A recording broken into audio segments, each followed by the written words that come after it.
Hello everybody, and thank you for coming to Balfour 100, the centennial observation of the Balfour Declaration.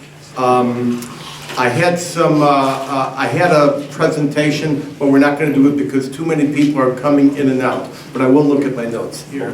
But I would like to make some important remarks about exactly what the Balfour Declaration is and what it is not. First of all, most of us understand, I believe, that the indigenous people of Palestine, which was of course Judea before that and is now Israel, the indigenous people are the Jews. The Jews, the Israelites, were one of the Canaanite tribes, and they were the ones that survived under the cloud of God. And the Philistines, who came, who were invaders, came from the Greek islands. So even though Palestine means Philistine, they were the Greek islanders, and they were conquered by Ramses III in 1250 and sequestered into a small stretch of Gaza into five cities. So the Israelites, the Judeans, were the ones to create the Israel kingdom. They were thrown out by the Romans. The Romans, of course, as you know, changed the name of Judea to Syria Palestina to forever wipe away the Jewish identity. And then a half a millennium later, the Arabs came out of the Arabian Peninsula, invaded, and replaced the indigenous people who had been there. There's always been a Jewish majority in Jerusalem, even though there was a minority in Palestine due to the way the small towns were configured. It is often, the Balfour Declaration is the key document that enabled Israel to come into being. The Balfour Declaration, just 67 words, by itself has no power, no legal binding status, but its carefully chosen words represented all the major democracies at the time and all the major hopes for democracy at the time, and its words were repeated, duplicated, and embedded into, of course, the San Remo Convention, the Lausanne Treaty, the League of Nations, the Palestine Mandate, and ultimately preserved in the UN Charter. I'm going to explain all of that another time, but I want you all to know that the idea that this was one country, Great Britain, that was somehow giving away the land of another country, the Arabs, to a third country, meaning the Jews, is completely false. This was not an act of Great Britain alone. And I'm just going to give you a small sampling of what I'll be doing in Congregation B'nai Tzedek and all over the United States between now and November 9th. The very first of these Balfour Declarations was the French declaration by Foreign Minister Jules Cabon, and that was actually months before the Balfour Declaration on November 2nd, 1917. Of course, you had the Bolshevik Revolution, which was just days before the Balfour Declaration. Woodrow Wilson personally approved the draft of the Balfour Declaration. There were many drafts, many revisions, many hopes to make a revision, but ultimately Britain could not reverse the Balfour Declaration because the Balfour Declaration represented all the leading democracies, were written into the treaties and approved by 52 nations. So Woodrow Wilson approved it October 1917. The Balfour Declaration was actually issued on November 2nd of 1917. Within a month, the Turkish Pasha also reluctantly accepted the Balfour Declaration and offered to make a Jewish homeland. The Germans, who were also fighting the war, on January 5th, 1918, issued their own Balfour Declaration. Remember, there were Zionists in every country. There was Zionists in America, in France, in Turkey, in Germany, in Palestine, and all of these people were working diplomatically so they could fulfill Herzl's dream, was to have a legal country that came about legally under international auspices. Now, the French gave a further declaration after the final declaration. They gave that in 1918. And once again, in August of 1918, Wilson gave Stephen Wise a private letter telling him that he too agreed with this. Later, of course, a few months later, the Japanese Foreign Minister, Chinda Tsutimi, also gave a Balfour Declaration. There was one from China, there was one from Siam, and we don't have time to bring up the pictures now because at any moment one of our esteemed legislators may come in and ask me to remove myself from the podium so that they can make a few words.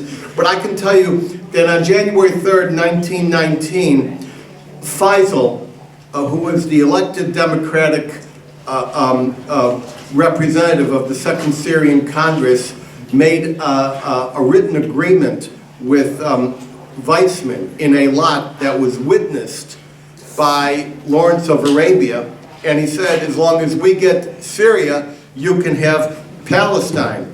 When it came time to coming to the Paris Peace Conference, the promises made by the British to the Arabs to form their own state were negated by the French. They didn't want the Arabs to have their own state in Syria and Lebanon because there were too many French Catholics and French Protestants who had an interest there, and ultimately the Arabs were pushed out. Now, the Covenant of the League of Nations itself in Article 22 embraced the concept of the Balfour Declaration.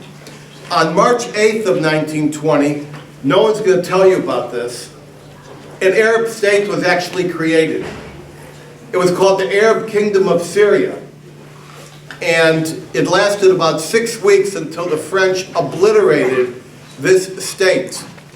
Now, right after that, at the San Remo Conference, the actual text of the Balfour Declaration was actually placed into Article 6 of the San Remo Convention. Now, you have to understand, if there's something wrong with the Balfour Declaration and the process of the Balfour Declaration, then the same mechanism, the same people making the same declarations also had an illegitimacy in creating Iraq, Syria, Lebanon, Transjordan, ultimately Saudi Arabia, Egypt. All of these countries all were created by the same entity, by the same mechanism. Now, originally, the Jewish mandate for Palestine under international law was a piece of territory that included all of what is today Jordan and all of what is today Israel.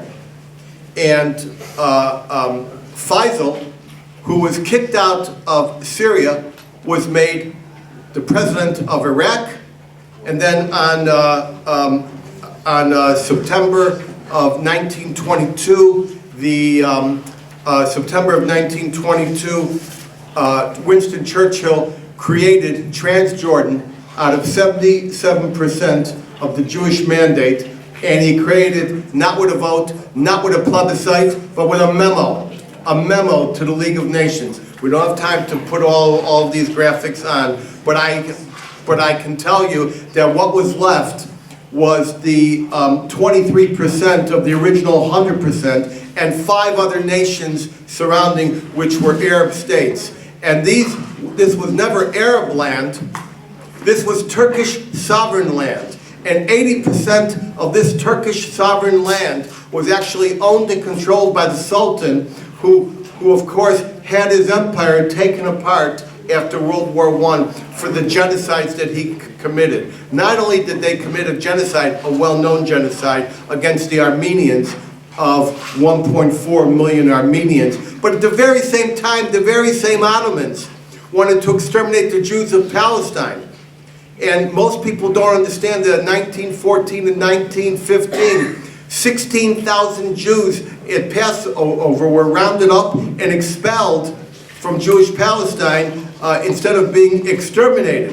So when they came back, they didn't come back from 2,000 years ago. They didn't even come back from 2,000 days ago. They came back from 1 or 2 years before.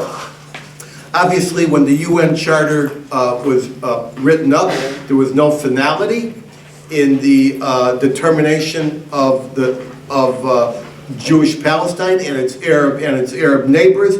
But in Article 80 of the UN Charter, it said all the documents that had preceded in international negotiations, and that would include the Balfour Declaration, the Mandate for Jewish Palestine, the Treaty of Lausanne, the Treaty of Sèvres, all of these different documents, San Remo, were valid and were not to be compromised and were to be decided by the people. All of you know that UN Resolution 181 gave yet another opportunity for the Arabs to form their own state, to make yet another state, and the Jews would have this little triangle.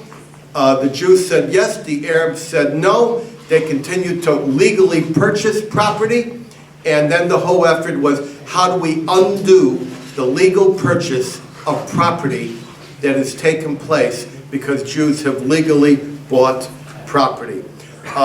That's all that I'm going to talk about for now, because I think there are other Congress people are either here or on their way.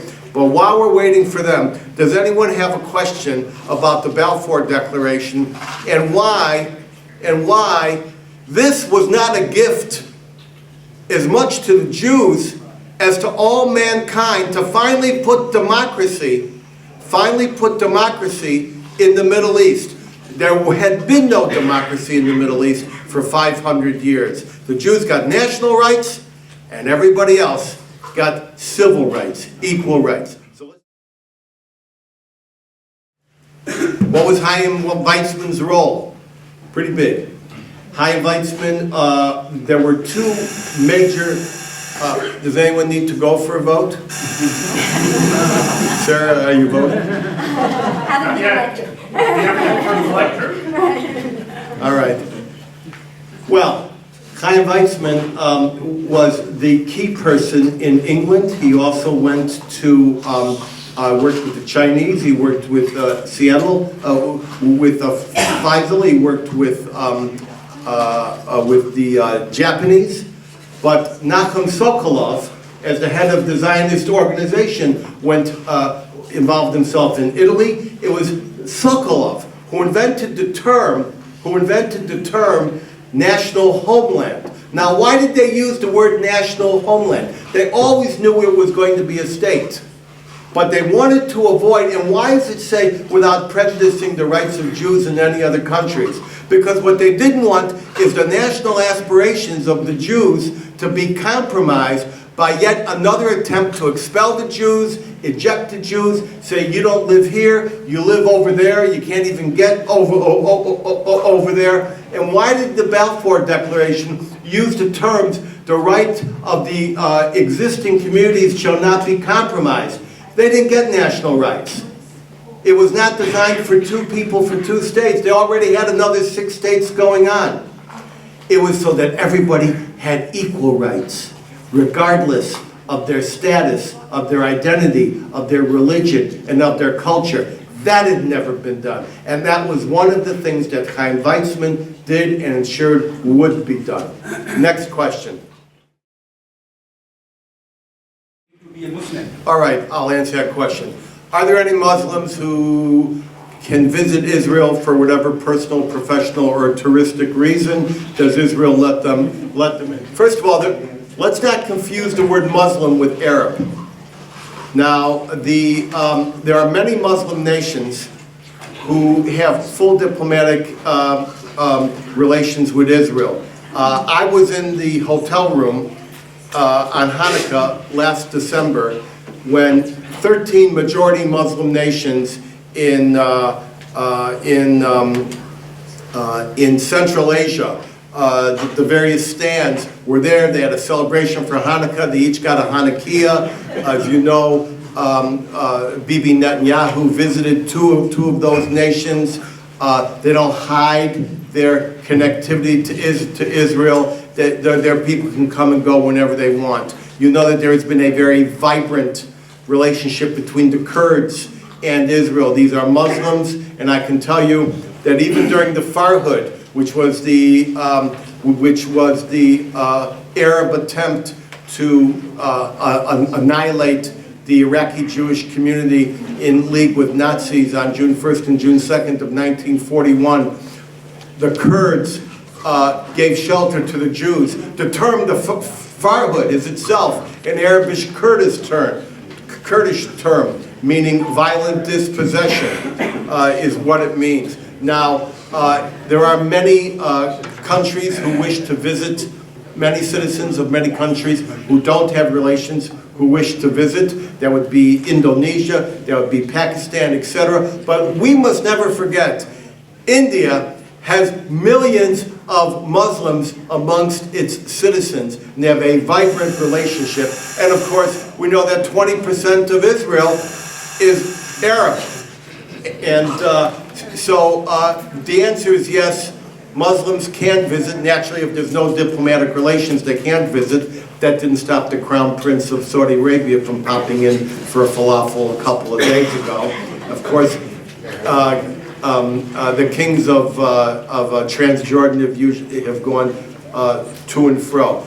Did Israel get its land legally? That is one of the anomalies, the democratic anomalies of the Middle East. The answer is they always wanted to buy, purchase, negotiate their land legally without conquest, which is why it's a death sentence to sell land to Jews, because the Jews are willing to pay at a high premium, and many families have wanted to sell to the Jews, and so that part of it is also correct. The Jews got their land legally according to international law. Thank you for that excellent question. Here's motivation. Lord Balfour was what we shall call a millennialist. That means he was interested in bringing the Jews back to Israel, to Jerusalem. What's really important to understand is there wasn't just one reason why the Balfour Declaration and all the other declarations. Remember, the Balfour Declaration was the pinnacle declaration of the French, the German, the Ottoman, the Chinese, the Japanese, the Siamese, the Italian, etc. Now, the Vatican didn't go along with it, but the Balfour was the pinnacle, and that language was then incorporated almost verbatim into the San Remo Convention, the League of Nations mandate for Palestine, the British mandate, the Treaty of Sèvres, etc., etc. Tell me more about him personally and what motivated him personally. He had a variety of motivations. There were the personal motivations, the diplomatic motivations, and the professional motivations. It'd be too simplistic to say he was a lover of Israel and that's all there was. You're talking about a declaration made on November 2nd, 2017, just a few days before and after, not 1917, it will be here in 2017, 100 years later. But the Treaty of Brest-Litovsk, which was the premature withdrawal of the Russians from from World War I, was happening right then and there. There was prejudice involved in getting these declarations out. We want to get rid of the Jews. There was superstition involved. The Jews have a lot of money. If we'll go along with this thing, then the German Jews will finance more of our military campaigns. We'll get the Bolsheviks, many of whom were downtrodden Jews in Poland who were being exterminated by the Tsar. Incrementally, we'll get them to participate, and maybe Russia will not withdraw. There was the idea that the Jews had rendered a great service to the military effort, the Zion Mule Corps, which you may or may not know about. Well, this was the Jews delivering munitions and first aid to the very, very dangerous position of the British forces at Gallipoli when they were being slammed by one artillery shell after another. There was, of course, the fact that Chaim Weizmann had invented a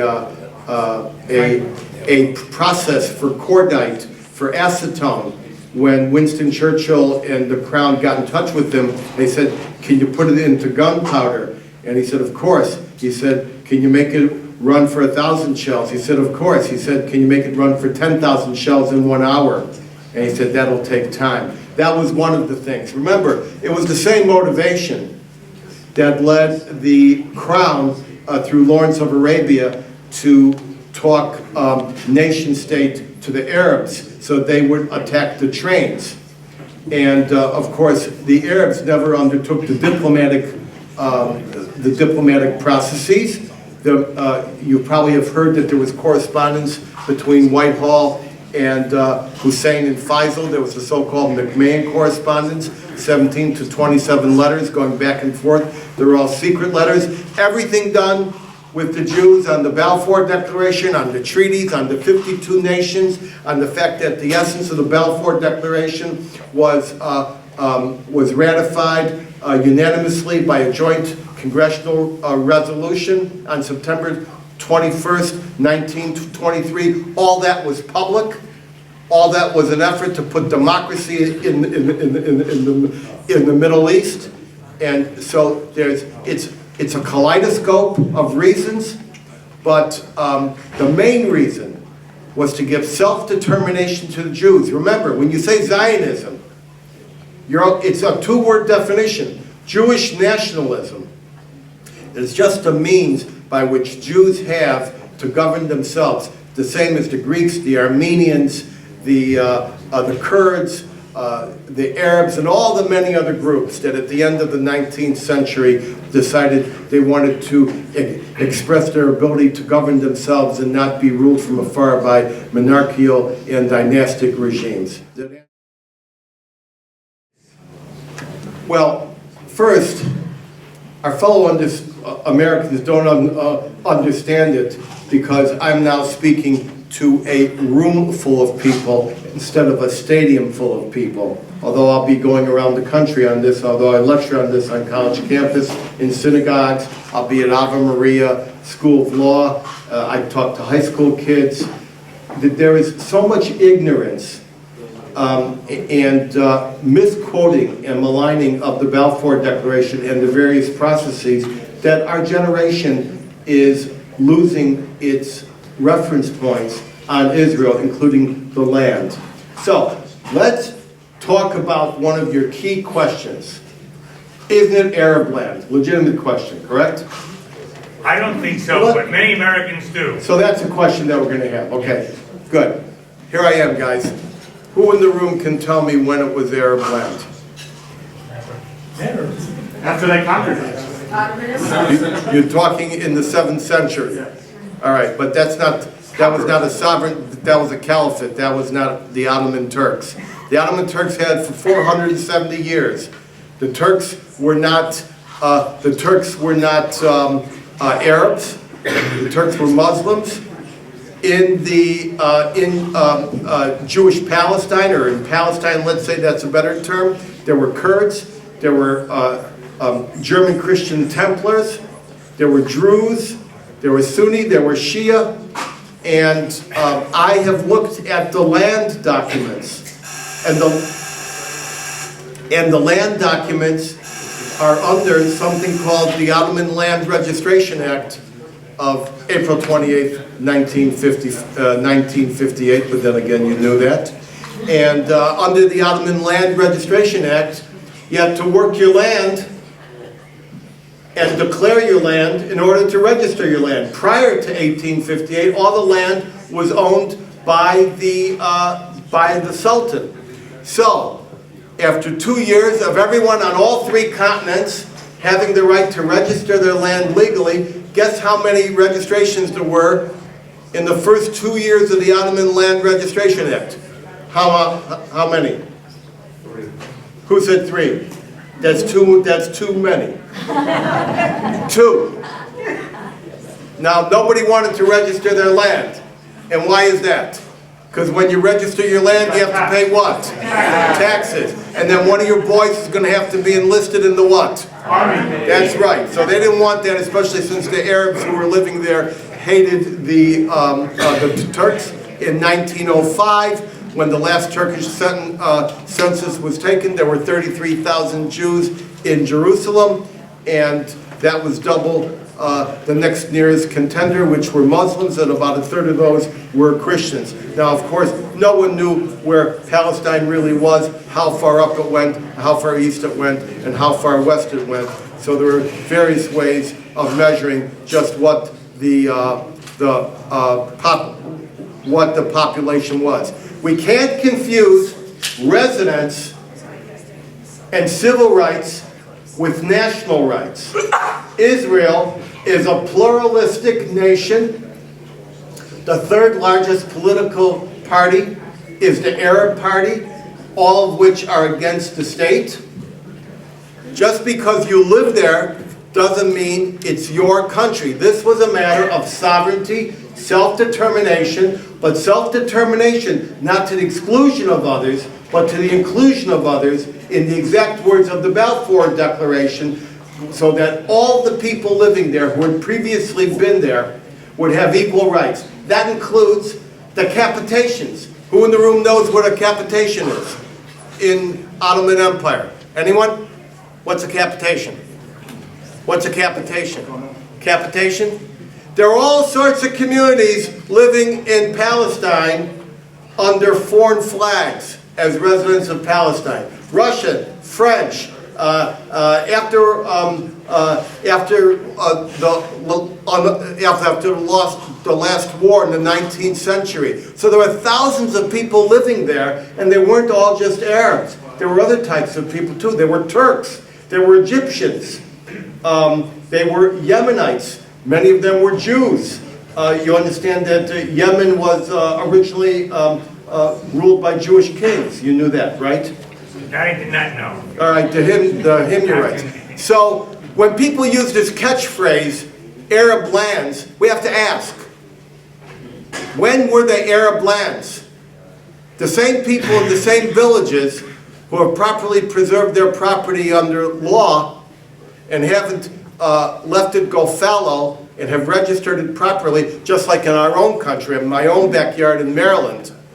Those people still have their property. But in Palestine, in what became Jewish Palestine, in Israel, it's the only country where people can complain because a Jew moved in next door.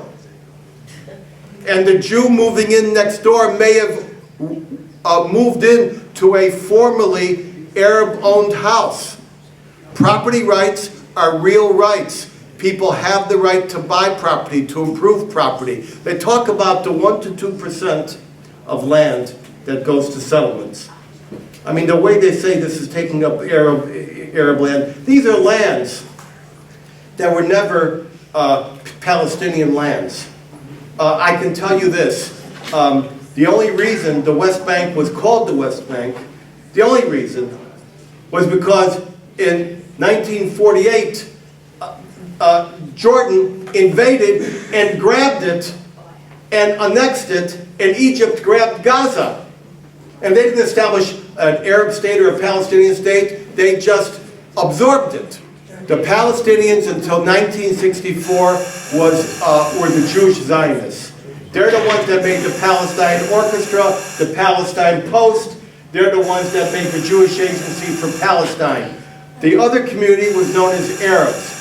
The Arabs, after the State of Israel was born, the Jews identified themselves as Israelis. And in 1964,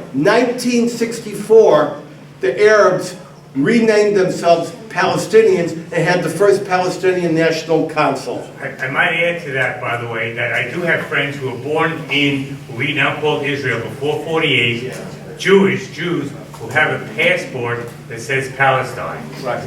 Of course it would, because the name of that territory was Palestine, having been renamed by the Romans for Greek islanders. Here's what's important to understand. The Jews are from Judea, the Arabs are from Arabia, and the Philistines are from the Greek islands. Not everybody who lives in Indiana is an Indian.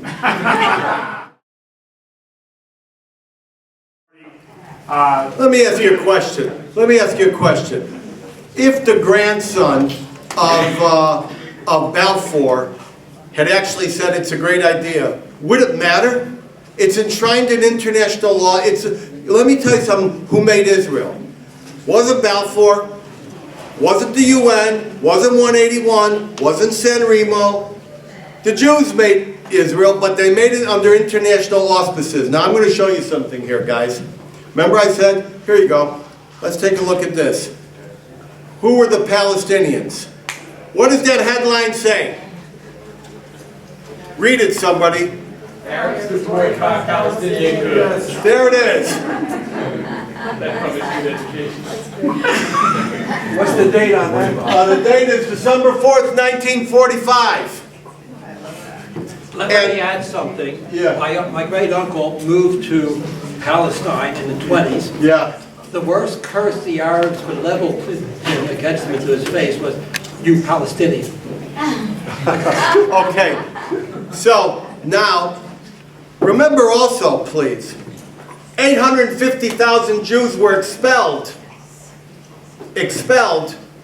from Arab countries because they were Jewish in a planned operation overseen by ex-Nazis using the Eichmann method. Here, let me just show you this. Right here. Here is the headline from the New York Times. 1948, 900,000 in Africa, Jews in grave danger. Now you can't see it here. We'll see it on November 9th better. 1 million Jews are about to be expelled. Sorry, I went away from the camera. And here they are. Yemenites being expelled from Yemen. Why? Because of Jews. Here's some more guys. Here they are, being loaded, offloaded onto trucks, and with everything being torn out of their earlobes, and their scarves, and their bracelets. So who are these people? Are they from Brooklyn? Are they from the Ukraine? No, they're from down the street, but they're from a different religion. Here are some other ones, right here. And what was the name of the airline that brought these people to Israel? El Al. Who said that? Wrong. Now they just had the stairs. It was Air Alaska. Air Alaska ran day and night because the Arabs threw them out stateless and penniless to make a demographic bomb in Israel of these hundreds of thousands of Jews. No one talks about these Jewish refugees. They didn't live out their lives in tent cities. They didn't live out their lives in refugee camps. And they became half the families of the Jewish state. Half the families of the Jewish state. So when that gentleman says, how come we don't know? Because there's a convenient reinterpretation of what the actual facts in sequence are. We're leaving UNESCO at the end of 1918, 2018. Yeah, it's a done deal, but when you got a one-year runway, you could always change your mind if something occurs. Do we have somebody the ramifications? The ramifications are great. Remember, the United Nations is a corrupt organization. It was invented as a corrupt organization. It was invented not only by France, the United States, and England, but it was also invented by the Soviet Union and by war-torn China. And so these guys had no intention of making a no intention of making a democratic organization. Why? I just want to underwrite something else. Here we go. This here is Wikipedia, and Wikipedia is not exactly my idea of something, but even Wikipedia knows in their Palestinian section that the first Palestine National Council met in May of 1964. What was going on before that? Who were the real Palestinians? I think it's either Exodus or Cast a Giant Shadow.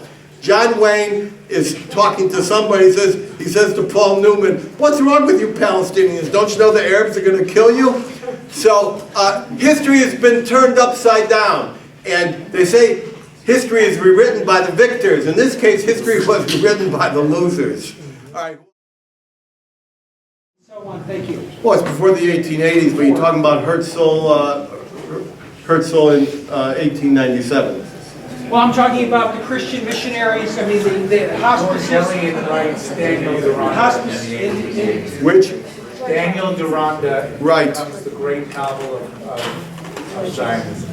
Well, of course it's understood that the foundations, the good reason, there were two good reasons for making the Balfour Declaration and the many other declarations that the Balfour Declaration represented and became, okay?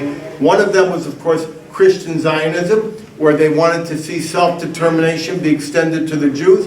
They wanted the Jews to come not only for their national aspirations, but for what could be done in terms of biblical prophecy. Woodrow Wilson was one of those guys. He used to teach Bible study school.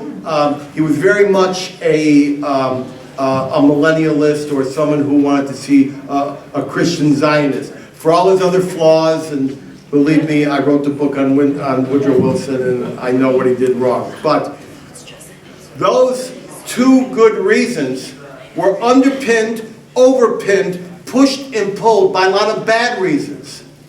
So really you can't just say it wasn't Christian Zionism, because you had, why were the Japanese so interested in helping the Jews? They were one at San Remo.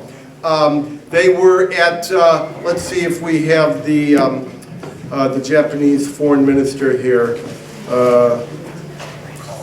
Doesn't everybody normally have a picture of the Japanese foreign minister from, let's see what we can do here. Japanese foreign minister. Well, here you see, this is one of them, that guy there. And of course, this is the foreign minister himself. Excuse me, right there, who made his own declaration. Now, it's not known as the Balfour Declaration or the Chinda Declaration. Excuse me, it's not known as the Chinda Declaration, but he also made his own declaration. Who in the room knows why the Japanese were so interested in making a Jewish state? Raise your hand. You. Probably the new Muslims are crazy. Okay. It goes back to 1905. No, I mean it. They don't allow Muslims in their country to have residence. In Japan, it wasn't a Muslim thing. Okay, so there was something called, of course, the Japanese fought the Russian Tsar. And the Russian Tsar, at that very same moment, was trying to kill a third of the Jews. That's millions of Jews. He's trying to expel a third and trying to imprison a third. Using the Luther formulation from On the Jews and Their Line from the 16th century. But in any event, Jacob Schiff, has anyone heard the name Jacob Schiff? All right, Jacob Schiff was at the, was one of the German-American bankers. He was with Kuhn Loeb, and he was having dinner in London with one of the Japanese who told him of his plight, that they're going to lose the naval engagement at Tsushima Strait. And Tsushima Strait was about to go the other way, and Jacob Schiff delivered about $20 million in a short period of time of financing, which in today's money would be billions of dollars. The Japanese got the most modern fleet there. They defeated the Russians. that led to the Russian Revolution of 1905. And ultimately, when the Jews were looking for a homeland, the Japanese, in gratitude, not to mention the fact that they took Jacob Schiff's niece as an honored guest in the Mikado's palace, but they tried to make a Jewish state in Japan. Who knows this? And the name is the Fugu Plan. All right, all right.